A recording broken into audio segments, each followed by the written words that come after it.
copyright intellectual property notice. Token Dark Girl is my newest book containing the philosophy and opinions of the world's first and only dark-skinned activist, Rashida Strober. All right, y'all, I had to get that out of the way. Had to get that little disclaimer out the way. Y'all know what time it is. What's up, y'all? It is your favorite dark-skinned chick in the whole wide world, Rashida Strober, aka the world's first and only dark-skinned activist, the creator of the entire dark-skinned lane. That's right. So, y'all, I have been working my butt off on my newest book, Token Dark Girl, my baby. And I know y'all want to know, well, what is Token Dark Girl about? Real quick, before Rashida Strober, no one has ever talked about dark-skinned women being dark-skinned in popular culture until the dark-skinned activist Rashida Strober, the first person to do so. Token Dark Girl is a book that is born out of the Darkism paradigm created by dark-skinned activist Rashida Strober under the science of dark-skinned activism. Dark-skinned activism is the first platform in the world for dark skin. Token Dark Girl discusses 11 dark-skinned women in popular culture selected to be what Rashida Strober, the world's first dark-skinned activist, calls the it dark girl of the moment. In addition, Token Dark Girl provides a critical analysis on why dark girl tokenism perpetuates the cycle of darkism among dark-skinned females and why it's unhealthy. So, some of y'all want to know, well, who the hell is Rashida Strober and what is this dark-skinned thing she does? Dark-skinned activism, Darkism, the first platform for dark skin. Well, real quick, Rashida Strober holds a master's degree in political science and a bachelor's degree in history from the University of South Florida. She is a historian of dark-skinned women in popular culture and a darkism social theorist scholar, focusing her work exclusively on dark skin, and is the first person in the world to do so. Rashida Strober created the platform for dark skin, which is a field that was previously unheard of before she came along.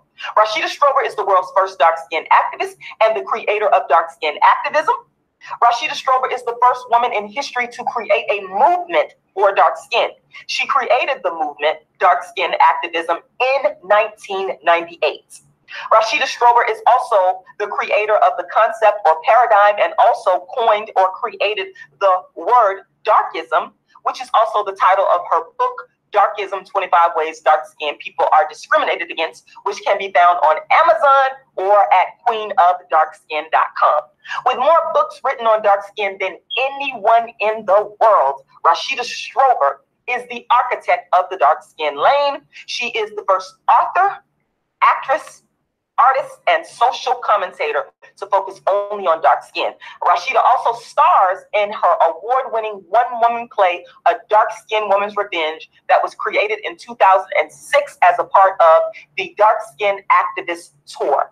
And folks, for the first time in history, you will be able to watch from the comfort of your own home, live pay-per-view, the dark-skinned activist in action as she performs a dark-skinned woman's revenge. So what you have to do, what you need to do, what you got to do is subscribe to the channel to stay tuned for updates in regards to where the performance is going to take place, when, where you can get your tickets. Stay tuned for updates to this wonderful award-winning play that was written, produced, and directed by the world's first dark-skinned activist, Rashida Strober. All right, y'all. Thank you so much for listening. queenofdarkskin.com. Make sure you subscribe. I love y'all. World's first dark-skinned activist. Peace. Okay. All right. Okay, what's up, everybody? What's up? What's up? Good afternoon, y'all. Thanks for watching. I appreciate y'all. Oh my God. A day in the life of the world's first dark-skinned activist, Rashida Strober, y'all. It just never, ever, the darkism never stops. And people, they get so mad at me. They get so upset. They mock me, then they copy me. This is what they do. This is what has been going on since after 2015, you know. But there's only one real world's first dark-skinned activist, and voila, you are looking at her, Rashida Strober, the world's first and only dark-skinned activist, the creator of the first platform in history for dark skin, the creator of the first movement for dark skin, Rashida Strober, the woman who forced everybody else to talk about dark skin. Never has been done before me. And in the tradition of being the first dark-skinned activist, I come to y'all to tell y'all about another act of darkism. Yeah. Real quick, I've been getting a lot of people that's been messaging me on other social media platforms asking me about my play, A Dark-Skinned Woman's Revenge. And as y'all know, those of you that have really been following and paying attention, y'all know that my plan is to do a live performance of A Dark-Skinned Woman's Revenge for the first time in history, live pay-per-view. It's going to be pay-per-view. And just to give y'all an update, I'm still working on getting a venue. That's the main issue right now. I got to get a venue.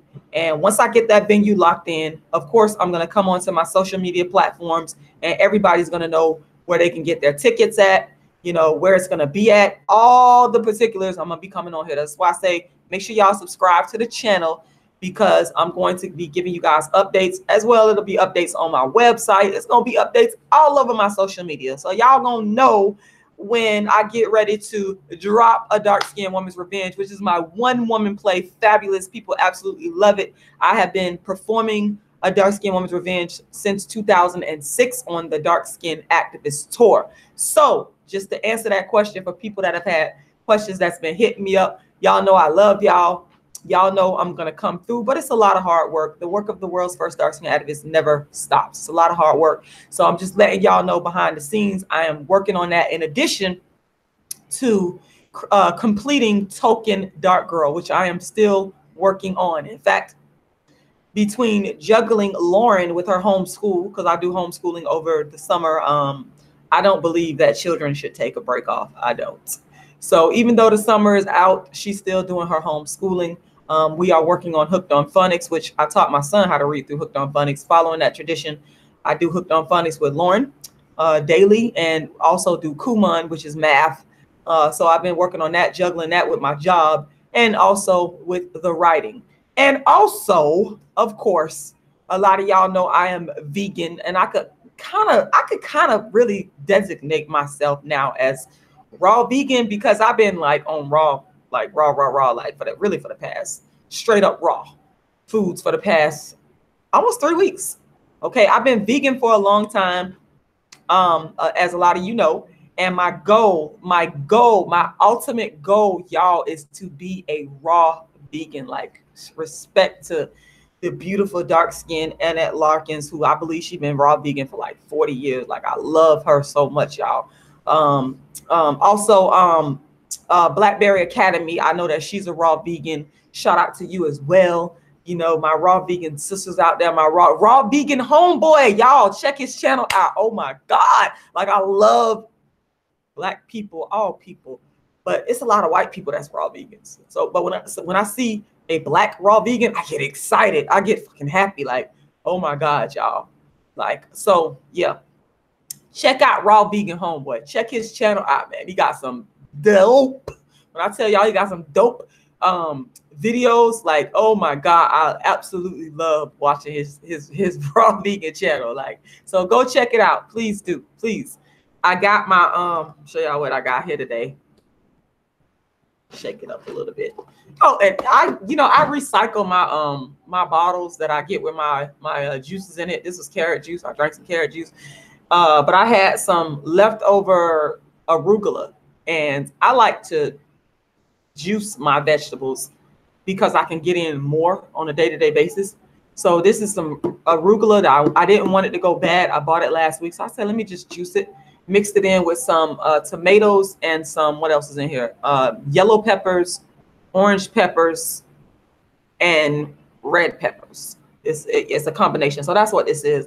And I've been sipping on it. And I had some tea and all this kind of stuff. So yeah, this is what I'm drinking this morning. And of course, I drank it after, and this is when I'm going to get to the angry dark-skinned man who refused to speak to me this morning. The angry, pissed off dark-skinned man that refused to speak to me, which was an act of darkism. Yes, it was an act of darkism. Yes, because you should have spoke to me. You should have said hi, but you didn't do that. So let me tell y'all, this morning I got up. And for those of you that are really following me, you know that I am an avid runner. I've been running like since middle school, never stopped. This morning I got up to go do my run, and I had to take Lauren with me, and I have a running stroller when she's with me.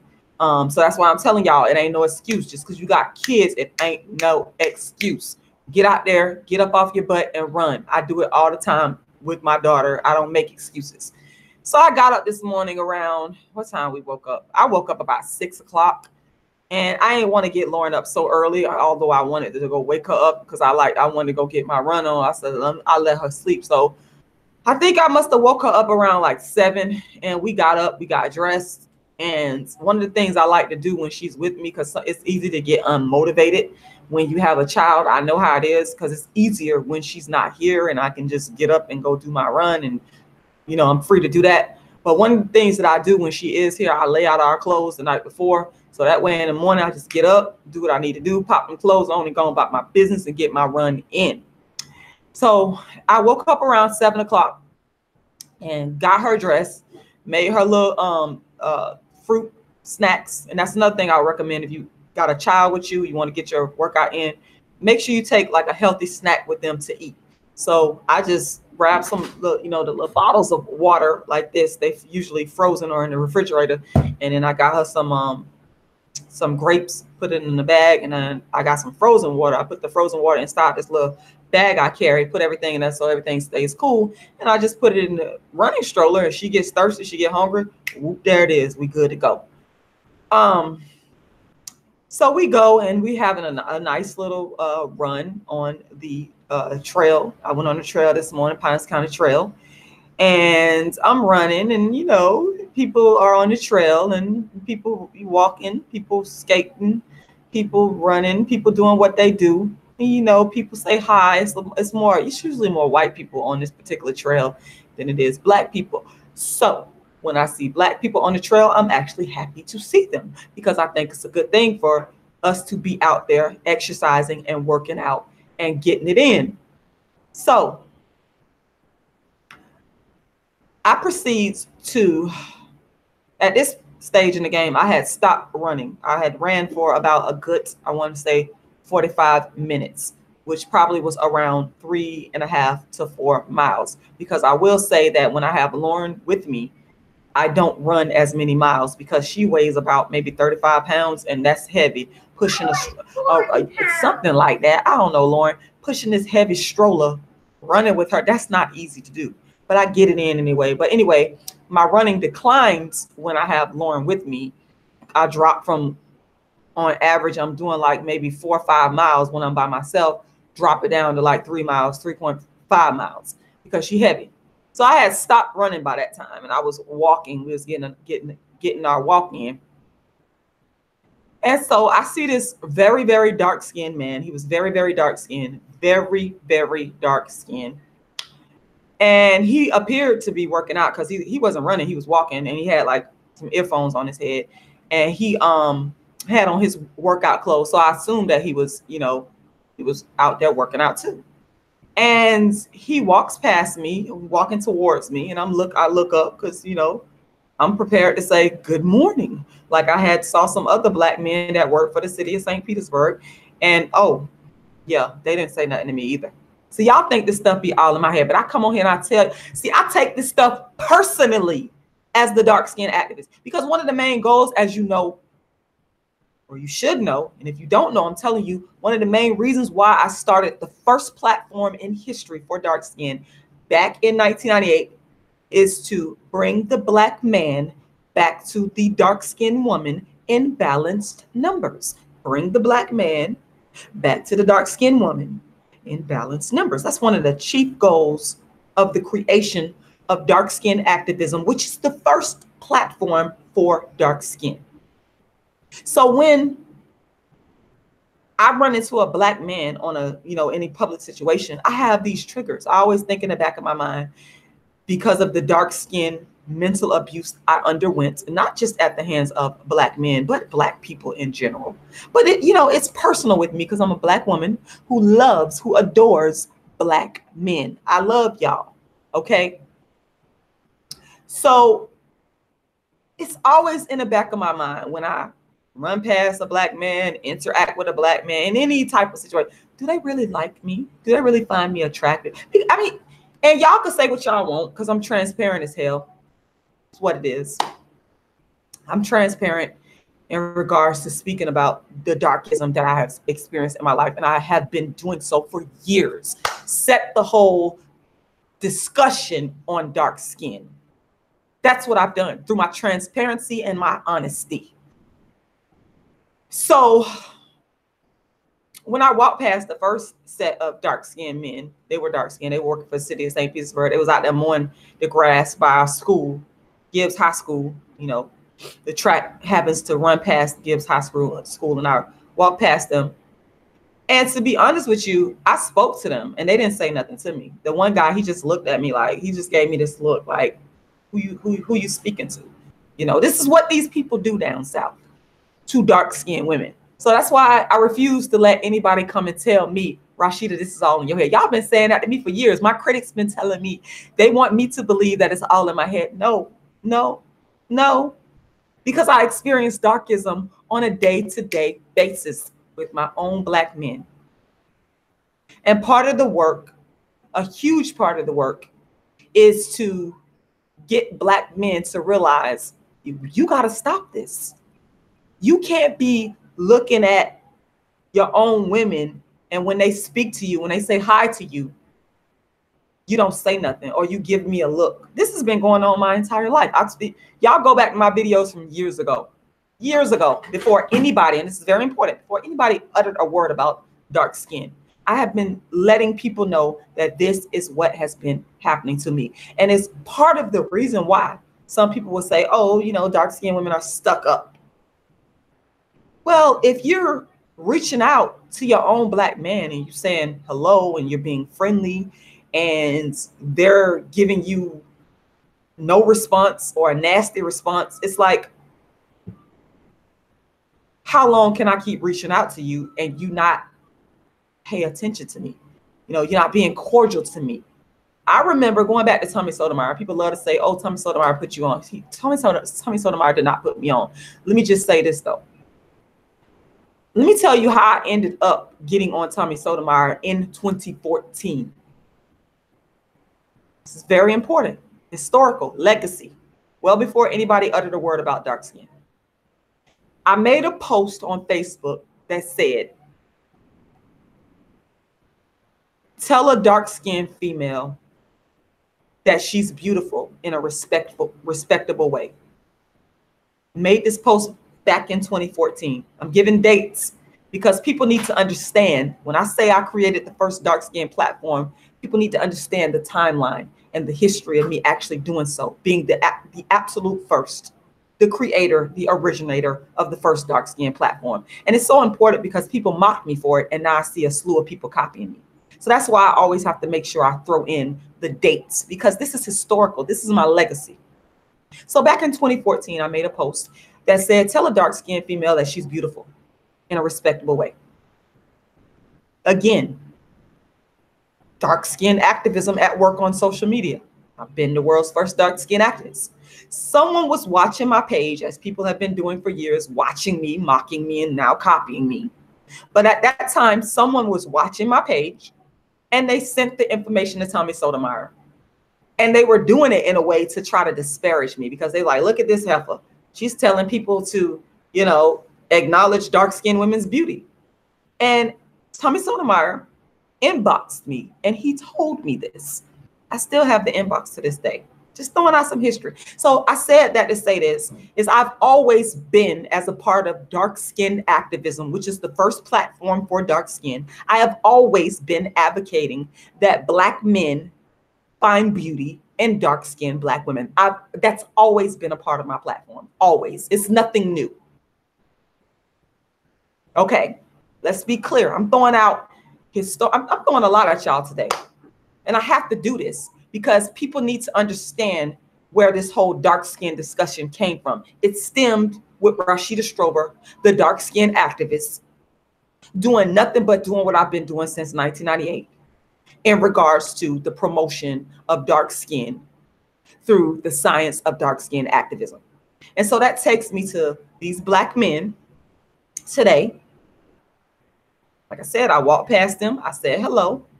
They didn't say nothing to me. Just looked at me and gave me this look. The same type of look and demeanor and interactions that I have experienced from a lot of Black men my entire life, living down here in the South. But people want to tell me, Rashida, this is all in your head, or this is crazy, or stuff like you're not the first dark skin. I hear all kind of crazy stuff when based upon my own life experience, based upon the interactions that I've had for years with my own men, that has forced me to become the world's first dark skin activist, to create the science of dark skin activists. This is the why. It didn't just come out of me watching somebody on TV or watching. That's not where it came from. It came from an organic, real place. And today is more evidence of that. And it shows me that, Rashida, you still got work to do. You still got work to do. And I'm never going to stop. Because when you walking past, and I walked past several non-Black people on that trail. They ran past them. And do you know all of them said hello to me? They spoke to me. They said hi. I said hi. But when I walked past my own Black men, they didn't even want to acknowledge me. So back to the real super dark skin man. He gave me, y'all, the most grimacing, mean, nasty look. One of the most meanest, nastiest looks that I've ever, experienced from someone recently. And I'm looking like, is he serious? I mean, he looked like he was ready to tear my head off. Like, for real, like literally. He looked like he was ready to tear my head off. Super dark skinned man. Okay. This is darkism. It's like, why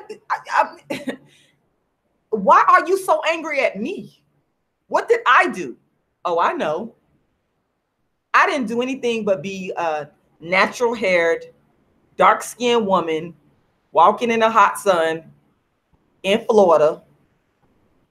And your deep-seated darkism would not allow you to acknowledge my humanity and say hello to me.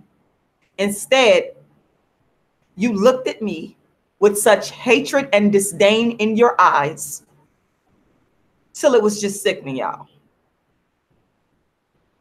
And in a lot of ways, I feel like sometimes darkism is worse than racism, because when it comes from your own people, that's when it stings. I mean, we know that there's racism. We know that there's racism. That's a given. But darkism is more painful to me because me and you the same skin tone. And I expect you to have more tolerance. It's a shame I have to even use the word why do I have to use the word tolerance when I'm talking about two dark-skinned people interacting? I need you to at least tolerate me by saying hello. And he didn't do that. And the Black men that I had walked past, the ones that was working for the city, I mean, they was a little bit, a little bit more decent than him, because they just kind of looked at me and just turned their head and kept it moving. But this one, y'all, he looked at me like,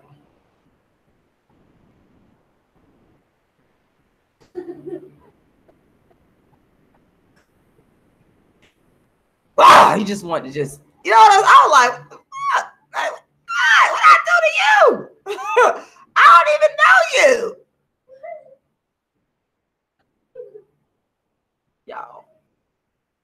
me go to the chat box here. Let me say hi to everybody, y'all.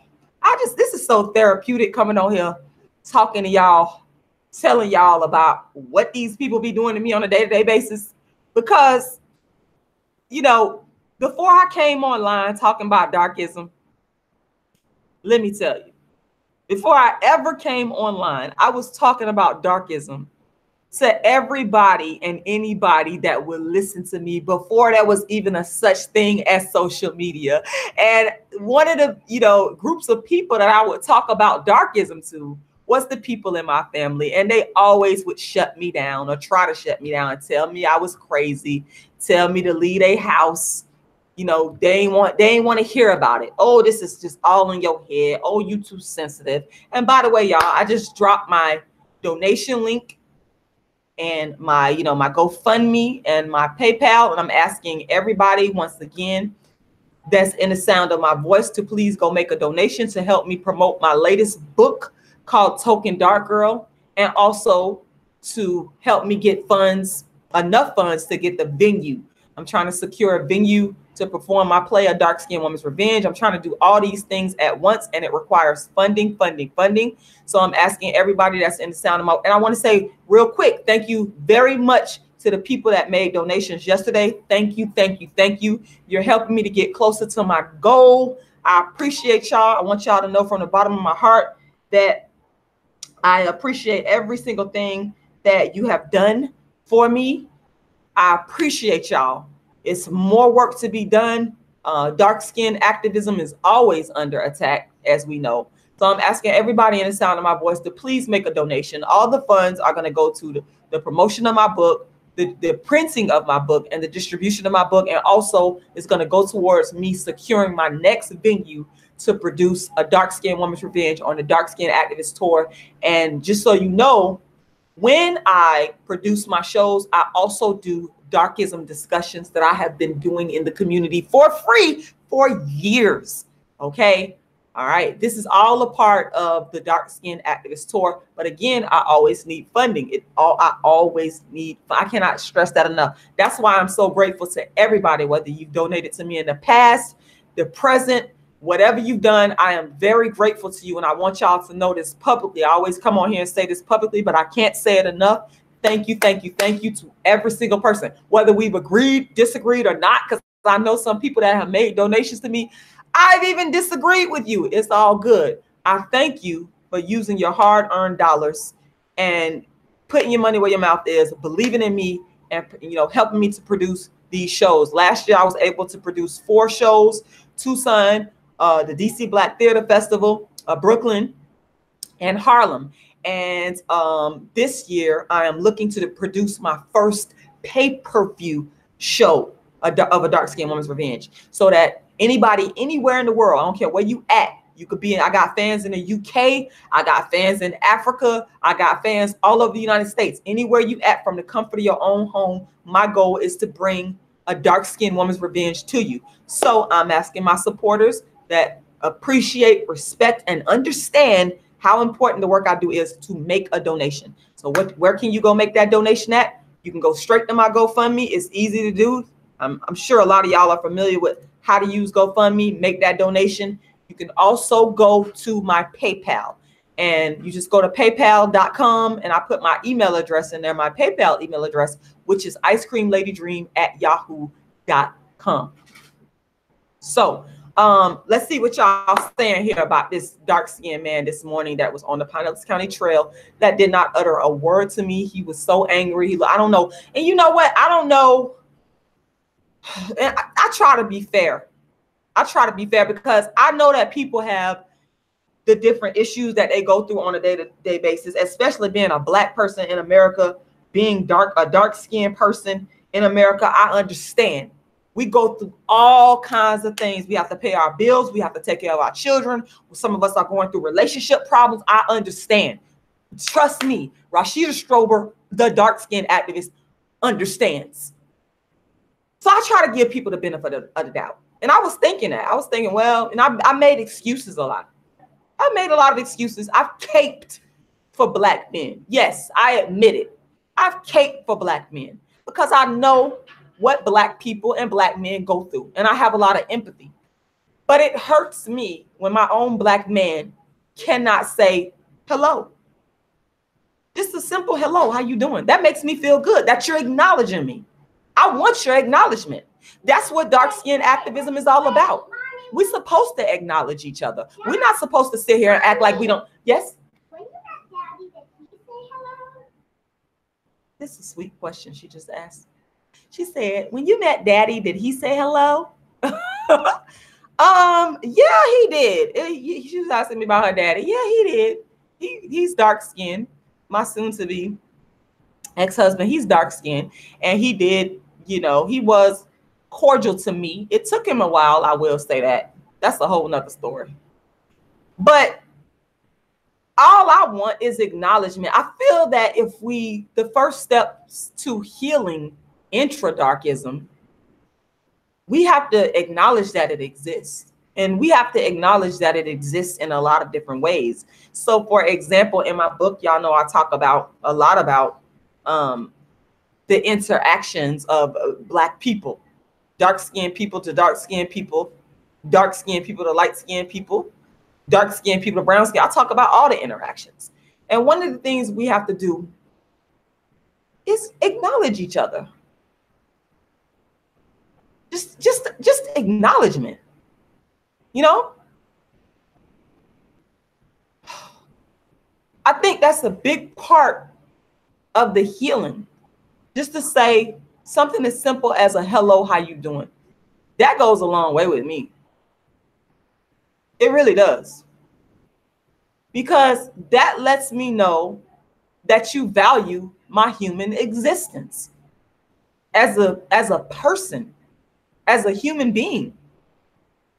And I believe Malcolm X put it best when he talked about Black women being the most devalued women or disrespected women on the planet.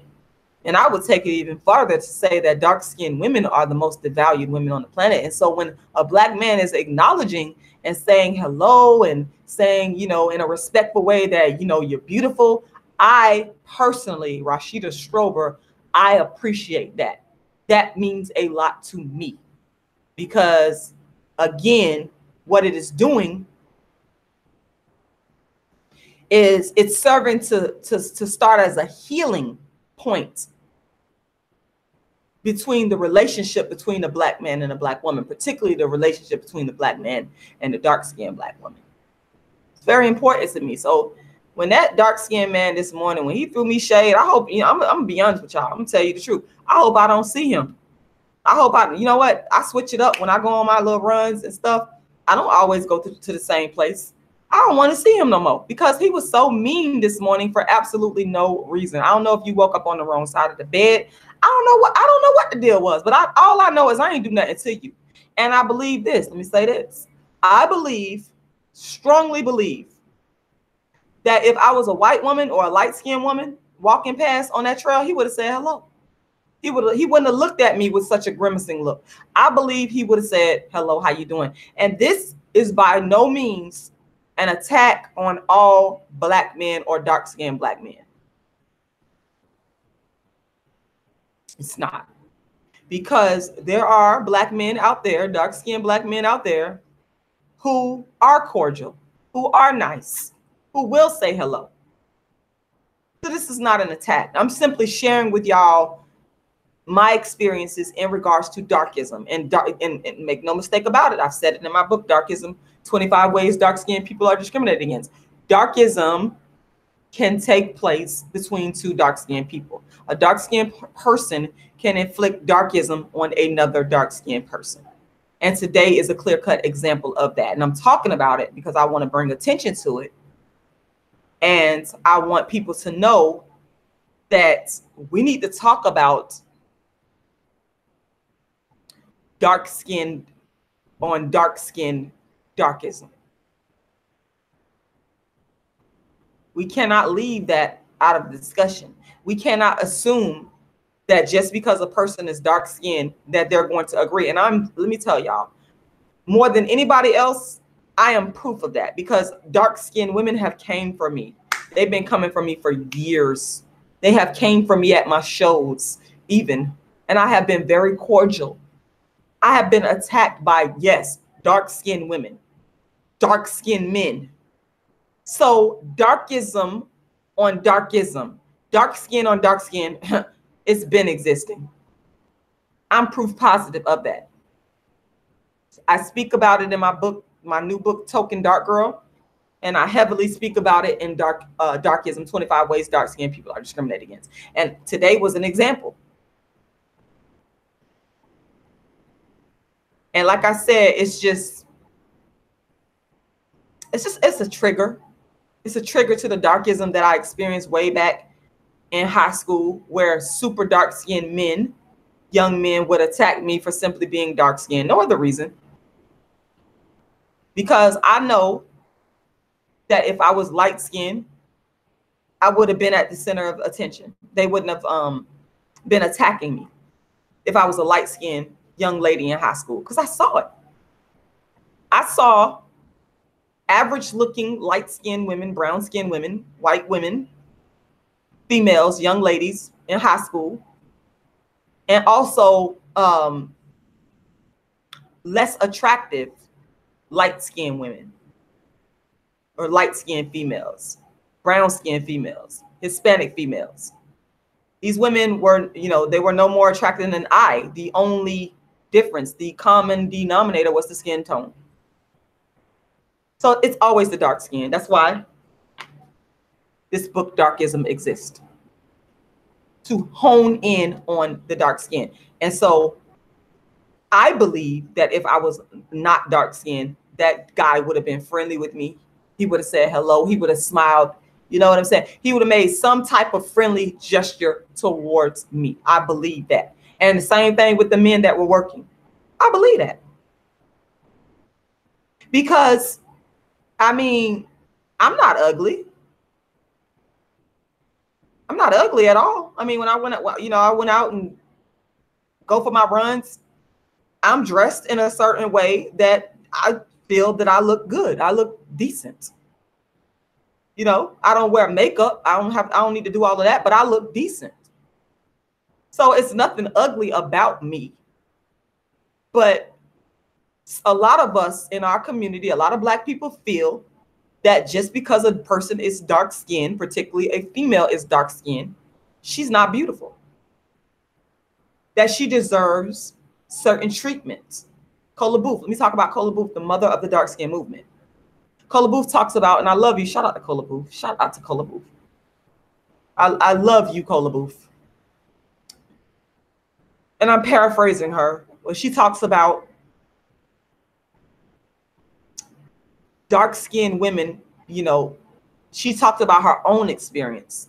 I believe she talked about going to the store, and the Black men in the store when she was like young, teenager or whatever. And I'm paraphrasing, y'all. She talked about her experiences not being looked at as pretty by the males, and the males letting her know this by purchasing candy for the non-dark skinned females and not purchasing candy for the darker ones. And she looked at that and, that hurt her. See, this is what we do in our community. We do it in subtle ways. We show that dark skinned women are devalued by doing things like when Cola Booth talked about the Black men didn't purchase candy for the dark skinned females, but they purchased candy for the non-dark skinned females. Same thing, the subtle ways they take shots at dark skinned women. So the dark skinned man here we have, he didn't say hi to me. He didn't speak to me. I wasn't worthy of being spoken to. I didn't deserve a hello, a good morning. Darkism. It's all darkism. It's all darkism. Let me go to the chat. Once again, shout out to everybody that's watching. I appreciate y'all. And I want to encourage y'all to make donations. Go to my GoFundMe. I just put the link there in the chat box. Go to my PayPal and please make a donation. I want to thank everybody for tuning in today. I always love when y'all believe in me and respect me enough to tune in to listen to what I have to say, because it validates what I'm saying is true. It validates that darkism exists. Real quick, I want to say shout out to Raydale Brown. I haven't heard from you in a while. I'm real glad to see that you're on the live today. You said, Rashida, you're very beautiful. Thank you very much. And your other comment, let's see, you said, Black people are mentally brainwashed that whiteness is better. So the lighter, the better. So we need to teach our children, love their Blackness. My two sons love dark-skinned women. Ooh, yes, I'm happy to hear that. You know what? It takes me back to my son when he was growing up. I always made sure I did my best. I did my best, y'all, to teach him to love dark-skinned women, to love all Black people, yes.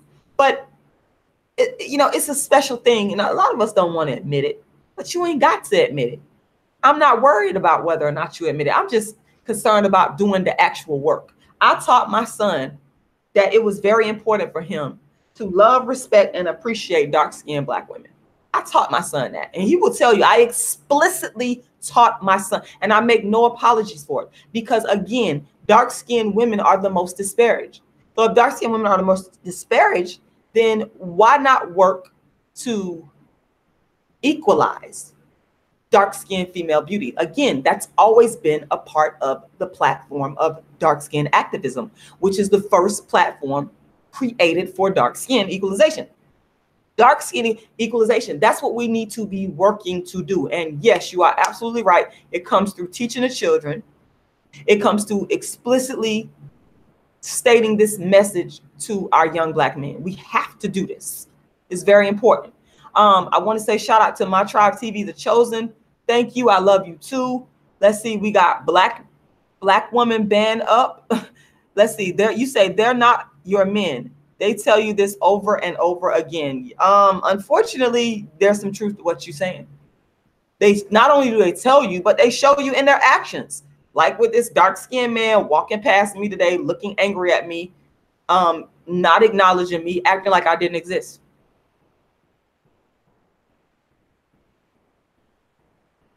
Let's scroll up.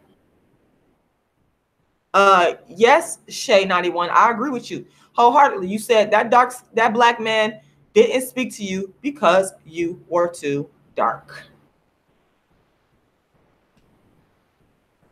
Quick commercial break here.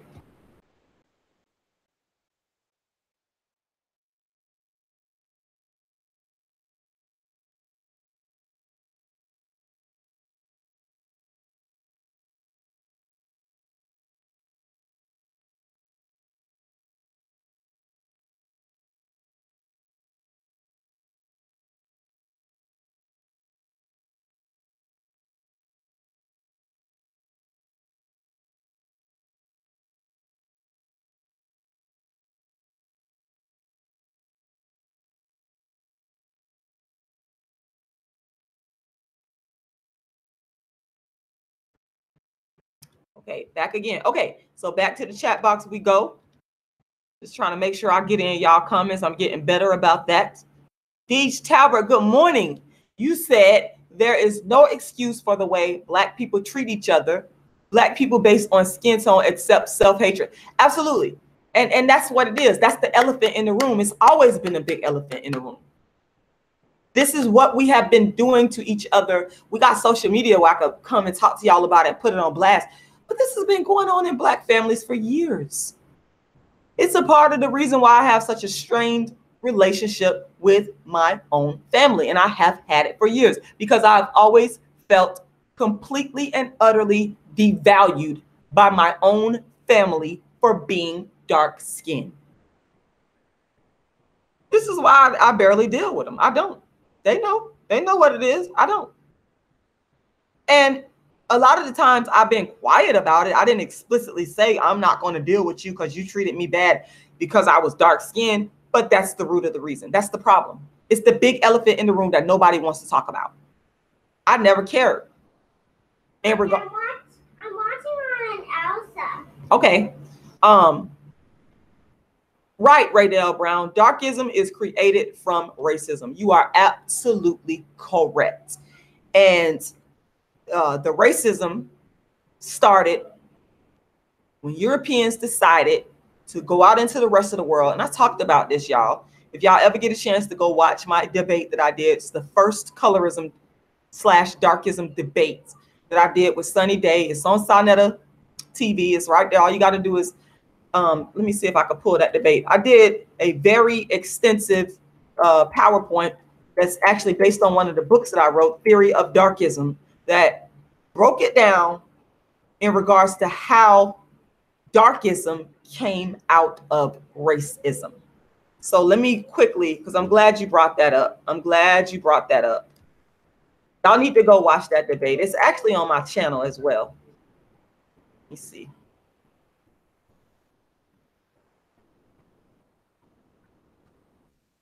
Let me see if I can find it and pull it up. There it is. Let me pause it. I'm gonna drop it here in the comment section here, so y'all could go and watch that debate, because that particular debate was very detailed, backed with a lot of scholarly research. I want everybody to know, which most of you that are watching this, you already are very aware, that the science of dark skin activism is rooted in scholarly academic research. Okay. I am not one of those people, and I want to be real clear to differentiate myself. This is very important. I am not one of those people that just hopped up on the internet and just started talking. And this is my ideas, this is my opinion. And I don't have a problem with that. If that's what you do, that's fine. That's not where I come from. I come from an academic background, a scholarly background. My credentials are, and I don't tell you this to impress you, I tell you this because I need you to understand context. The context of the dark skin activist coming onto social media platforms, the context of me even creating dark skin activism, which is the first platform for dark skin, is rooted in scholarly academic research. I have a master's degree in political science, a bachelor's degree in history. So I am interested in the facts of history, in the facts of the politics of racism, darkism, all these isms. And I studied for years the colorism scholarly literature. I studied the racism scholarly literature. I studied history in an attempt to understand why human beings treat each other the way that we do based on skin tone. And throughout all my findings, throughout all the research that I've done, that is where the science of dark skin activism comes from. That is where the new paradigm of darkism comes from. It is based on solid research. That's very important for people to understand. So when people come to me, and I want to make this clear, people will come to me and say to me, well, watch this video, Rashida, or watch that video. Don't come to me and say that. Say to me, Rashida, read this book. Because I am more interested in the facts of research, the facts of academia. When we talk about the issues of racism, darkism, because we have to understand the root of where these things came from. If you do not know your history, you are lost. And one of the cons of social media, the cons of YouTube, which YouTube is great. I'm gonna give YouTube its credit. I'm gonna say thank you, YouTube. You got your good and your bad, but it's made our people not read. We think that we can watch videos and we are experts. You will never become an expert by watching a YouTube, not even my video. That's why I encourage you to read the books. The books are still king of the mountain. That's just the way it is. If you go back in our history, you will find written history. You will find the scrolls. The written word has always been king. And let me say this, our demise as a people came as a result. We talk about the Greeks. We can go take it all the way back to the Greeks coming in and taking over Egypt. They were able to do so in large part because of the lack of a written history. Now, there is written history in Egypt. You know, you go look at the walls of Egypt, you know, the pyramids, but we have to do better in regards to writing our history. It's very, very, very important. The Greeks were able to come in and steal, if you will, plagiarize, take from the Egyptians because of a lack of a written history. It was there, but it wasn't developed as it should have been. And so now you get the Greeks being credited with a lot of things that Black Egyptians actually created. And this is why I focus so heavily on writing my books and cementing my history as the world's first dark-skinned activist and the creator of the first platform for dark skin, because I already saw how people have robbed and stolen and plagiarized from what Black people have done. Now we have a situation where it's not just white people, it's not just non-Black people, but it's Black people that's coming on YouTube and on TV that's doing it to other Black people. So I have a responsibility to write my history, to tell the truth, to give you the facts, to give you the honest and real details. Those of you that are honest, those of you that are intellectual, those of you that are intelligent, those are the people that I'm talking to. I have a responsibility to write my own history and to tell the truth. There's a book that I recommend. Let me pull this book up. It's very important. Just a second. It's one of the books that is very important to me. Give me a second.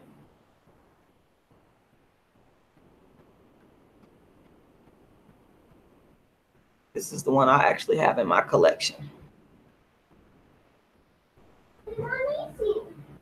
You want to see it? Absolutely, Lauren. Stolen Legacy. Stolen Legacy, George M. James. Let me screen share with you guys so y'all can see. Be careful. Let me screen share.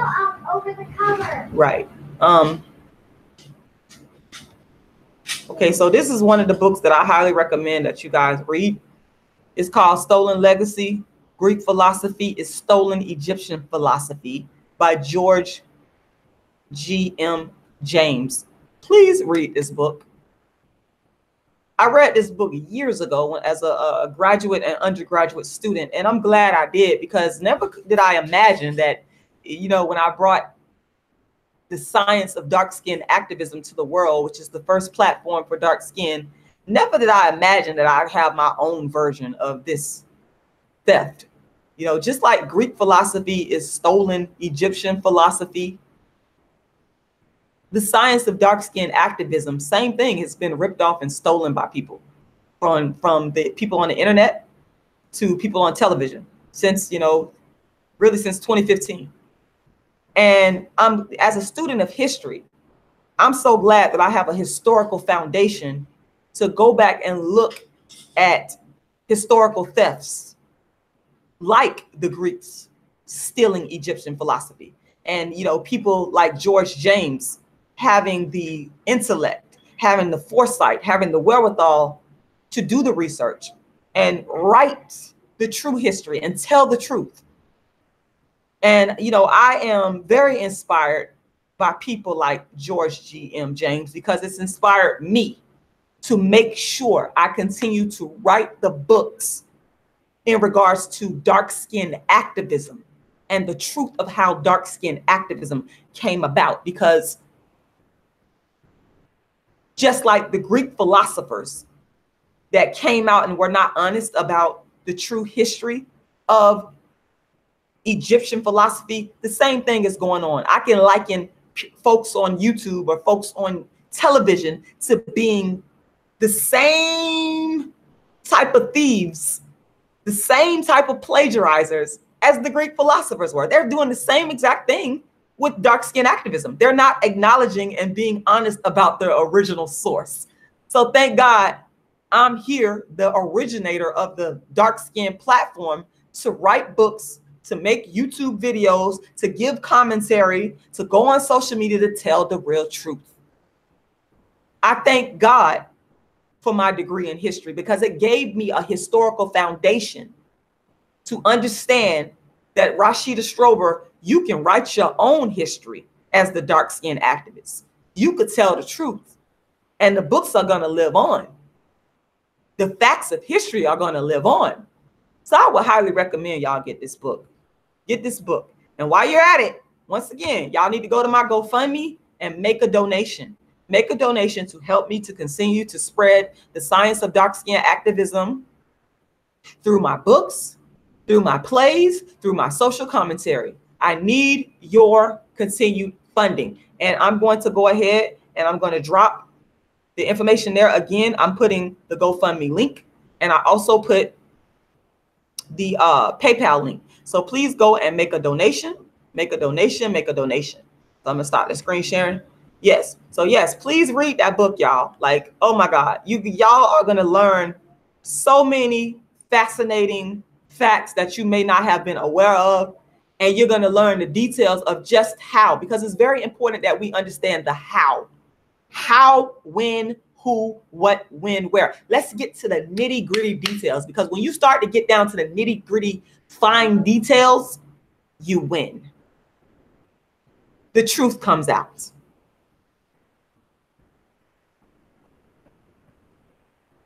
So read that book, Stolen Legacy. Oh, yes. Oh, man, that's another fantastic book. Oh, my God. I've read The Black of the Berry by the great Wallace Thurman, who was ahead of his time. I would argue that Wallace Thurman is the father of the dark skin movement. And that book was written way back in 1932. A lot of people think that Tupac Shakur, God rest his soul, came up with the phrase, the black of the berry. That's the name of the book, The Black of the Berry, by Wallace Thurman, that was written way before Tupac. That's another thing. This is how people love to steal and never give credit to people.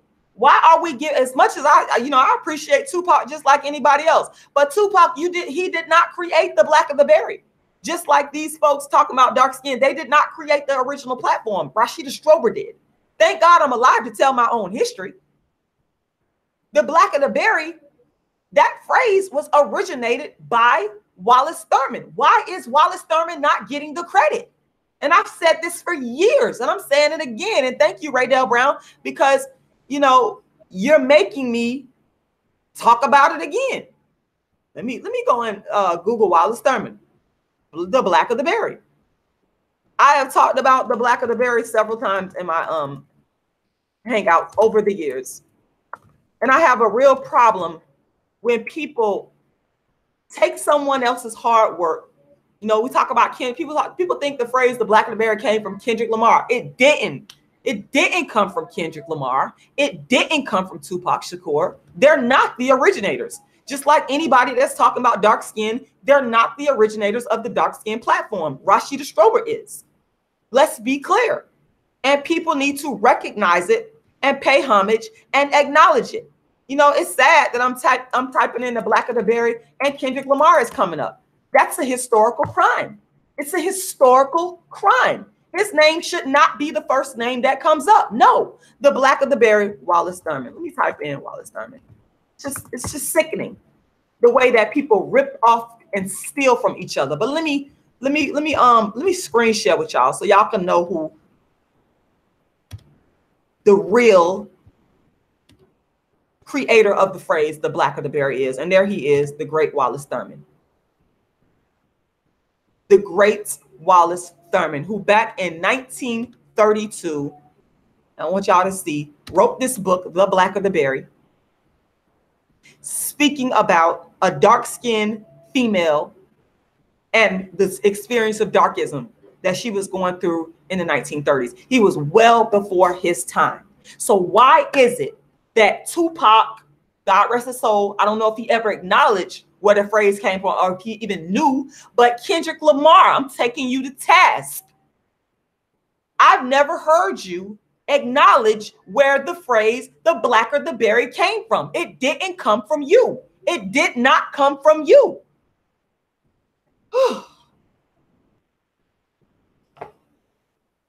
Historical theft.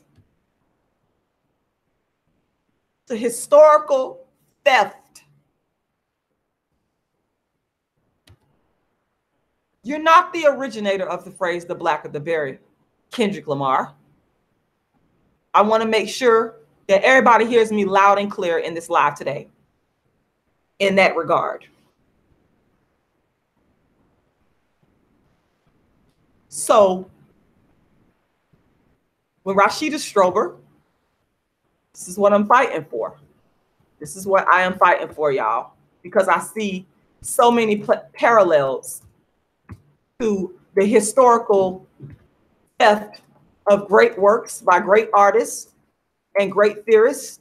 I see the parallels that's going on with me right now with those people in regards to people refusing to acknowledge or be honest about me creating the science of dark skin activism through my hard work and all of the different things that that's brought about, like Darkism, 25 ways dark skinned people are discriminated against. I'm fighting. That's why I continue to come on here and I talk to the people and I let the people know what's going on. And I'm honest and I'm transparent about it because I've seen so many historical thefts. Oh my God.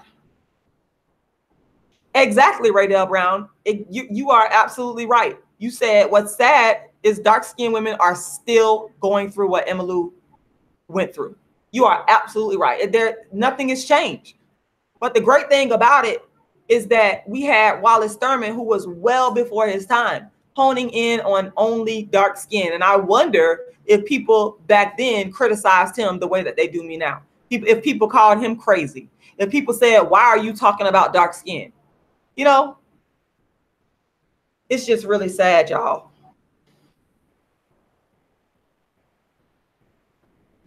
I got to get out of here. I talked longer than I intended to talk. I just wanted to come up on here and tell y'all about this latest act of darkism and get it off my chest. It always feels good to get it off my chest. I got to get out here and get Lauren to her Kuman.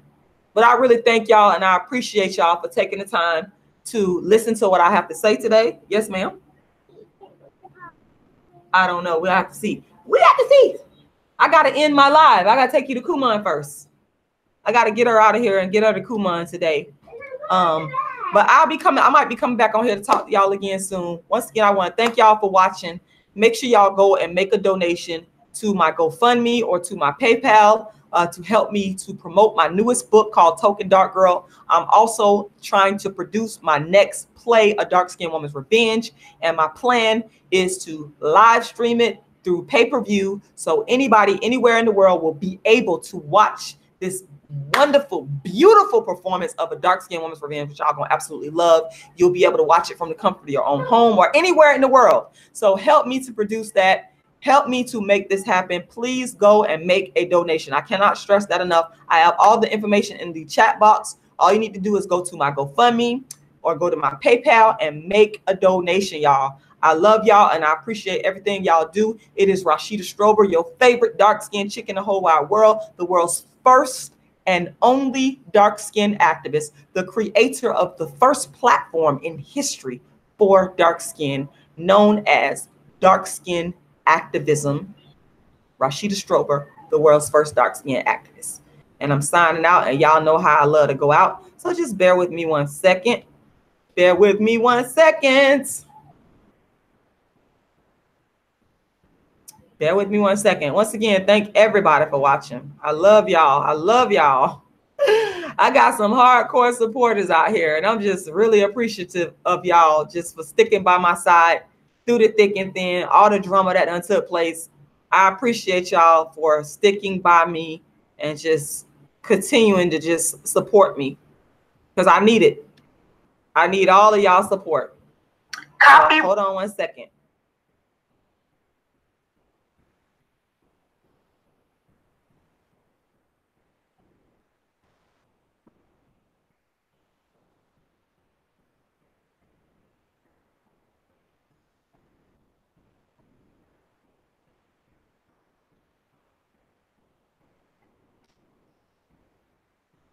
copyright, intellectual property warning. Growing up black and ugly, the dark-skinned activist is my intellectual property. I have to come on here and say this to you guys because since 2015, people all over the internet as well as television have been plagiarizing and infringing upon my intellectual property. I do not have any issue with people actually taking this video and re-uploading it to their channel as long as you are honest and as long as you keep it in its original form and cite the work as belonging to Rashida Strober, the world's first dark-skinned activist and the creator of the first dark-skinned platform called Dark Skin Activism, created in 1998. Thank you and enjoy listening. queenofdarkskin.com. Also, I want to encourage you guys to go ahead and purchase my book. It'll be released soon. It's called Token Dark Girl. I have written more books on dark skin than anyone in the world, including A Dark Skinned Girl's Triumph, the Rashida Strober story, How to Be the Hottest Dark Skinned Chick on the Planet, which is the first motivational book for dark skinned females, Darkism, 25 Ways Dark Skinned People Are Discriminated Against, and also A Dark Skinned Woman's Revenge. So Token Dark Girl is my newest release, and I encourage you to go to my website, queenofdarkskin.com, and get on the mailing list so that you will be updated when the book is released. Also, I am available for bookings of all kinds. All you have to do is contact me by visiting my website, queenofdarkskin.com, or you can email darkskinisbeautifulcampaign@gmail.com. Thank you. Everybody wants to know, who is Rashida Strober? And what's this dark skin thing she started?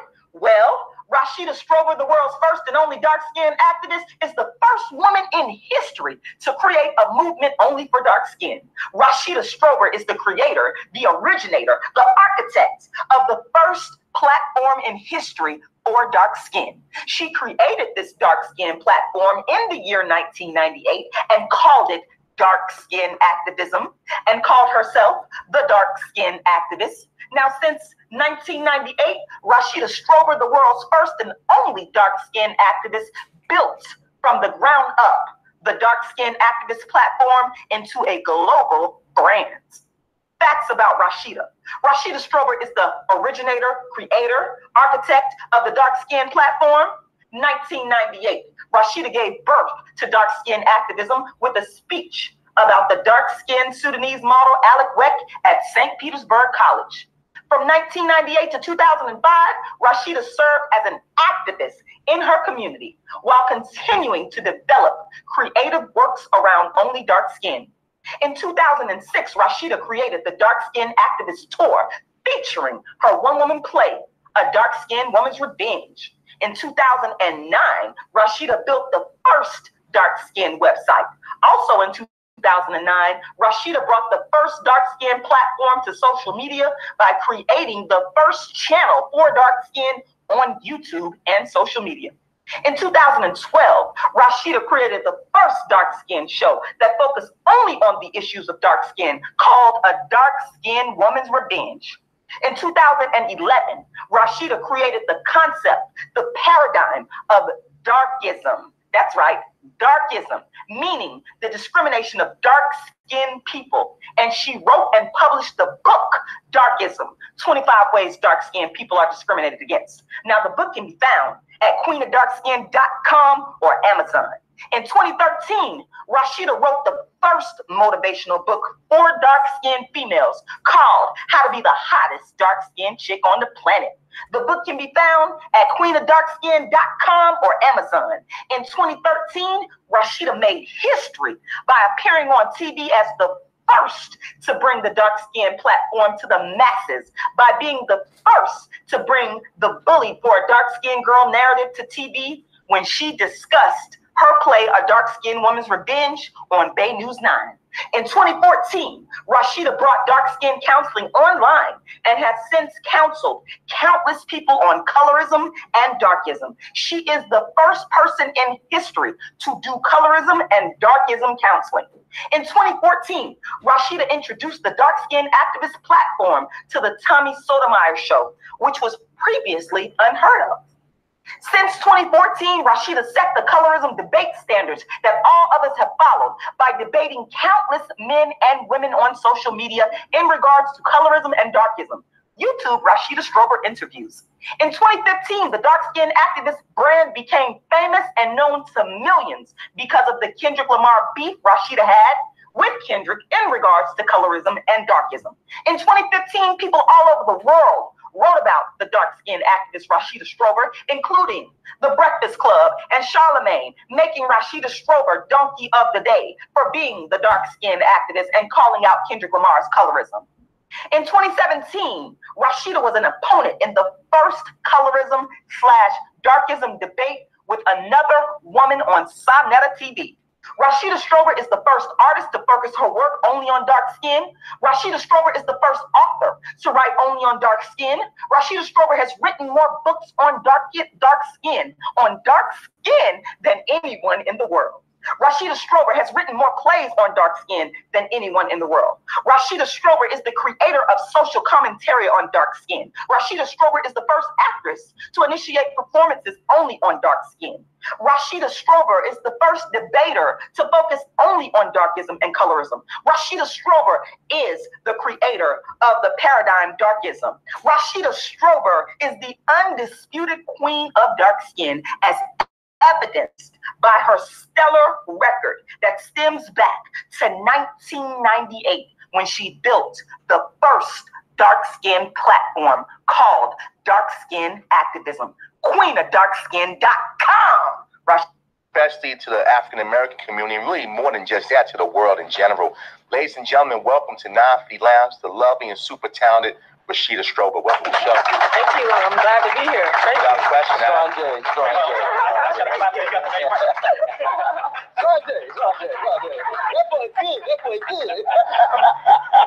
Thank you. Randy Watson. This is what I had to do. See, Rashida, you're a woman of industry, so you understand this. You know, when the employees start to holler, and when wait, hold on. You in the NFL now? No, I didn't. Don't go there. I'm the Negro League. Don't go there. I'm the Homestead Graves. How about that? So when the head dog just keep quiet, they don't know what to do. Like, okay, do we keep clapping? He's acting like King Joppy. Oh my God! Oh my God! Rashida, welcome to the show. Thank you. We don't make none of us sleep obviously because we're all a little goofy. But again, you're in town. You got your one woman play tonight. Yes. And you are what you describe yourself as a dark-skinned activist. Can you explain to myself and our audience what is a dark-skinned activist? Absolutely. I'm the dark-skinned activist. Okay. And no, I don't say that out of arrogance. I say it because people did not believe in what I'm doing. They thought it, in fact, all over social media, people said, what the hell is a dark-skinned activist? Mm-hmm. They still say it. Right. What are you talking about? This is crazy. But what dark-skinned activism came out of is my own life experience. Yes. Experiencing what I call darkism. I wrote a book of the same title called Darkism, 25 Ways Dark-Skinned People Are Discriminated Against. And what that basically is dark-skin discrimination. And I honed in specifically on dark skin because people said, look, you need to just stick with black people. That's colorism. I created a new paradigm to speak specifically about what dark-skinned people go through that's swept underneath the rug. And so I'm from the South, and darkism is thick and heavy down South. Right. So what it consists of is, of course, the racism that started out of European colonialism and expansionism that led to slavery, and then that led to colorism and darkism. So it's dark-skin discrimination. So when I think of, again, you let me know if I'm right or wrong here, when I think of what a dark-skinned activist is needed is really kind of geared toward us, because if we're dealing with racism with white and black racism, doesn't matter if you're high yellow like Albie Shore or you're dark like Yaphet Kotto. But when it comes to activism, it seems like it's more internal racism, you know, where light-skinned person feels they're better because they're light-skinned, or they have the curly hair, similar to School Days, what Spike Lee made many years ago. So wannabes and the jigaboo. Right, exactly. So when we talk about the discrepancy between light and dark, give me some examples growing up in Florida, South, and that the area you live in could be a little aggressive. I won't just keep it like that. But talk about some experiences you've had that has led you to have this fight against, black on black racism. Oh man, absolutely. I got a lot of stories. I might be here all day, but we got time for it. In my family. Break it down. In my family. And I want to say shout out to my cousin Jamisa. She's light skinned. Let me just preface it with saying I have an aunt who would always tell me that my great grandmother is Indian. Right. And my cousin took on, while I have the high cheekbones, my high cheekbones and broad nose, which is Indian characteristics, looks manly. They've said this. But my cousin, she took on the good characteristics, the good hair, the light skin, and so therefore she got better treatment.